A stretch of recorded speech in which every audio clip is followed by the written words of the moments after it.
Hello दोस्तों, welcome back to my channel. तो आज हम आपके लिए लेकर आए हैं बहुत ही मज़ेदार ये खस्ता कचौरी, जिसको हम अक्सर शादी या पार्टी में खाते हैं। ये खाने में बहुत ही ज़्यादा टेस्टी लगती है और इस खस्ता कचौरी को हम एक बार बना करके 8 से 10 दिन के लिए स्टोर भी कर सकते हैं। ये इतनी आसान होती है बनाने में कि आप भी इसे एक बार ज़रूर ट्राई कीजिएगा। दोस्तों, यदि आपको ये हमारी रेसिपी पसंद आए तो वीडियो को लाइक और चैनल को सब्सक्राइब जरूर कर दीजिएगा। तो चलिए रेसिपी को बनाना शुरू करते हैं। तो इस खस्ता कचौरी को हम यहाँ पर मूंग की दाल से बना करके तैयार करेंगे। यहाँ पर हमने 1 कप मूंग की दाल ली है, जिसको 5 घंटे के लिए हमने सोख होने के लिए छोड़ दिया था।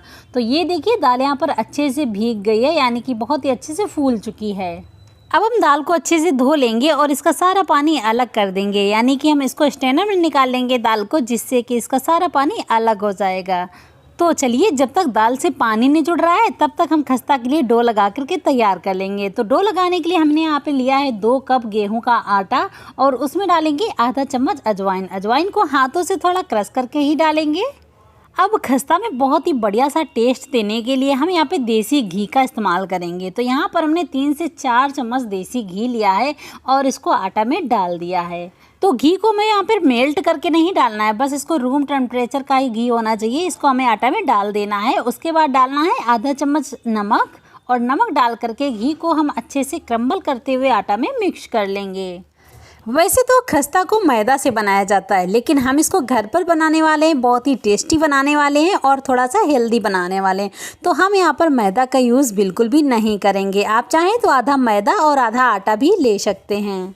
तो ये देखिए आटा को हमने घी में अच्छे से मिक्स कर लिया है और इसको मुट्ठी बना करके चेक कर लिया है। इसमें मोहन एकदम परफेक्ट है। अब हम इसमें थोड़ा थोड़ा सा पानी डाल करके इसका सॉफ्ट सा डो लगा करके तैयार करेंगे।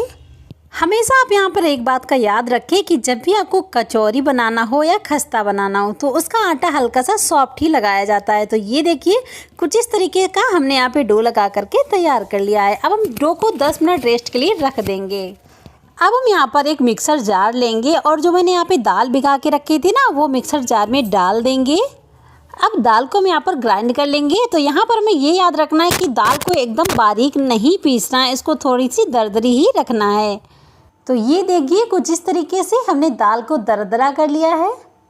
अब हम यहाँ पर एक ग्राइंडिंग जार लेंगे और इसमें बहुत ही बढ़िया सा खस्ता के लिए स्पेशल मसाला तैयार करेंगे। तो स्पेशल मसाले के लिए हमने यहाँ पे लिया है 2 चम्मच साबुत धनिया, 10 से 12 काली मिर्च और आधा चम्मच सौंफ, और इसी के साथ लिया है 1 चम्मच जीरा, 2 से 3 सूखी लाल मिर्च।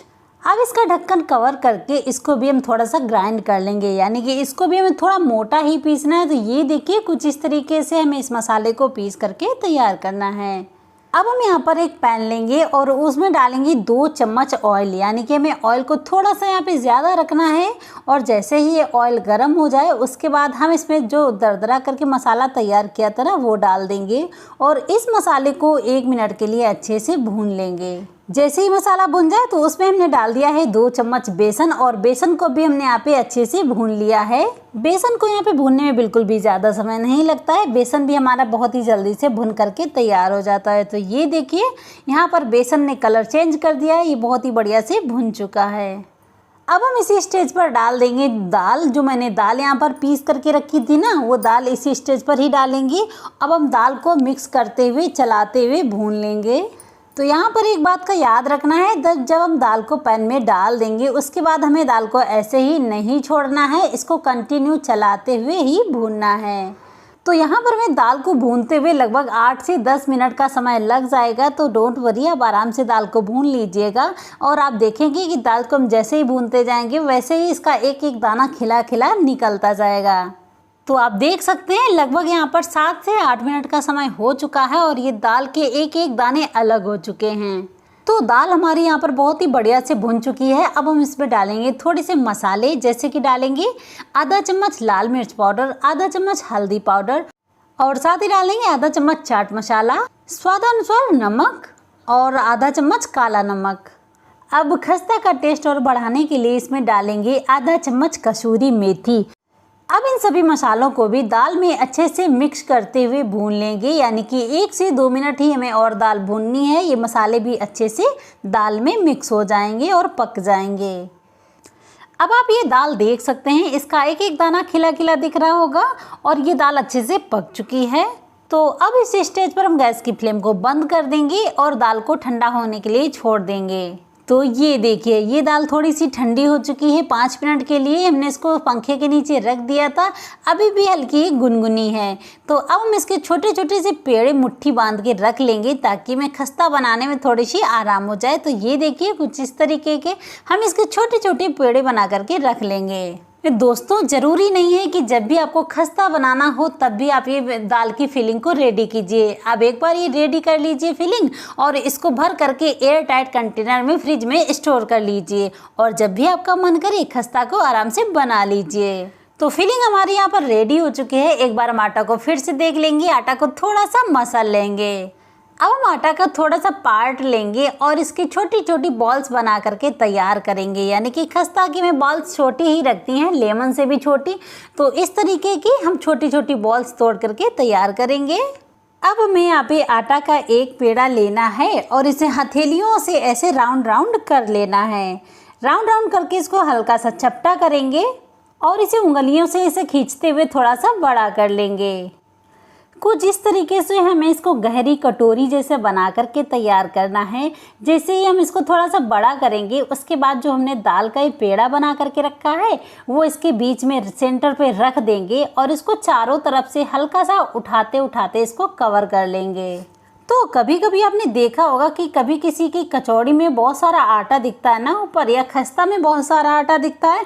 तो आप इस तरीके से एक बार बनाएं तो उसमें बीच में आटा बिल्कुल भी नहीं रहता। ये खाने में भी ऐसे बहुत ही टेस्टी लगती है। अब हम बीच में हथेली में रखेंगे और इसको हथेली के किनारे से दबाते हुए इसे थोड़ा सा बड़ा करते जाएंगे। याद रहे, हमें इसको बेलन से बिल्कुल भी नहीं बेलना है, बस हाथों से इसको ऐसे ही थोड़ा सा बड़ा कर लेना है। तो यहाँ पर हमारा एक खस्ता बन करके तैयार हो चुका है। ठीक इसी तरीके से हम सारे खस्ते को बना करके तैयार करेंगे। दूसरा पेड़ा लिया है, इसको भी हम गोल गोल कटोरी के साइज का बना लेंगे और इसके सेंटर पर हम दाल फिर से रख देंगे और इसे चारों तरफ से उठाते हुए धीरे से कवर कर देंगे। कवर करने के बाद इसे हल्का सा राउंड राउंड करना है। उसके बाद हमें हथेलियों से इसको थोड़ा सा दबा देना है। तो इसी तरीके से हम सारे खस्ते बना करके तैयार कर लेते हैं। तो ये देखिए, बिल्कुल भी समय नहीं लगा है और हमने ये सारे खस्ता को बना करके तैयार कर लिया है। तो चलिए अब चलते हैं इस खस्ता को सेकने के लिए। हमने यहाँ पे पैन में अच्छे से ऑयल को गर्म कर लिया है।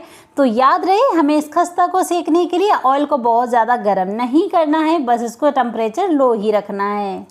अब एक एक खस्ता को हम ऑयल में डाल देंगे और इसको अच्छे से सिकने देंगे एक तरफ से। तो इस स्टेज पर हमें गैस का फ्लेम लो ही रखना है, बिल्कुल भी हाई या मीडियम नहीं करना है। लो फ्लेम में ही हम इस सारे खस्ता को सेक करके तैयार करेंगे।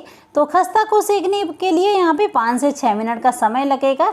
जैसे हम समोसा सेकते हैं ना, बिल्कुल लो फ्लेम में चलाते हुए, बस उसी तरीके से हम ये खस्ते को सेक करके तैयार कर लेंगे।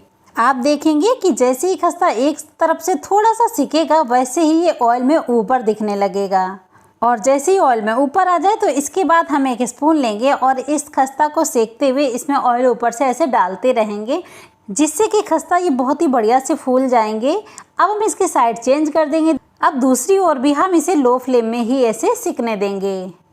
तो दोस्तों, यदि आप इस खस्ता को ऐसे बना करके ट्राई करेंगे तो आपको बहुत ही ज़्यादा पसंद आएंगे। यदि आपको ये हमारी रेसिपी पसंद आए तो दोस्तों वीडियो को लाइक सब्सक्राइब करना बिल्कुल ना भूलिएगा। ये खस्ता बनाने में बहुत ही आसान है, इसलिए आप भी एक बार इस रेसिपी को ज़रूर ट्राई कीजिएगा।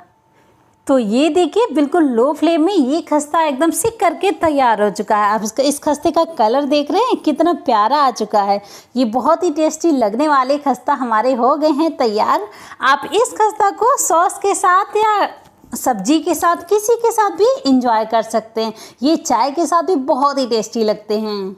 दोस्तों, जब आप इस खस्ता को इस तरीके से घर पर बनाएंगे तो मार्केट की कचौड़ी या खस्ता भूल जाएंगे, क्योंकि हम इस खस्ता को घर पर हेल्दी तरीके से बना करके खा सकते हैं। तो ये लीजिए, बहुत ही टेस्टी लगने वाले ये खस्ता हो गए हैं तैयार। इसके साथ हम यहाँ पे मिर्ची को भी फ्राई कर लिए हैं, जो कि खस्ता के साथ बहुत ही टेस्टी लगती है। तो ज़रूर बताइए दोस्तों, ये हमारी रेसिपी आपको कैसी लगी। तो दोस्तों, फिर से आते हैं एक और न्यू रेसिपी के साथ। Take care, bye bye.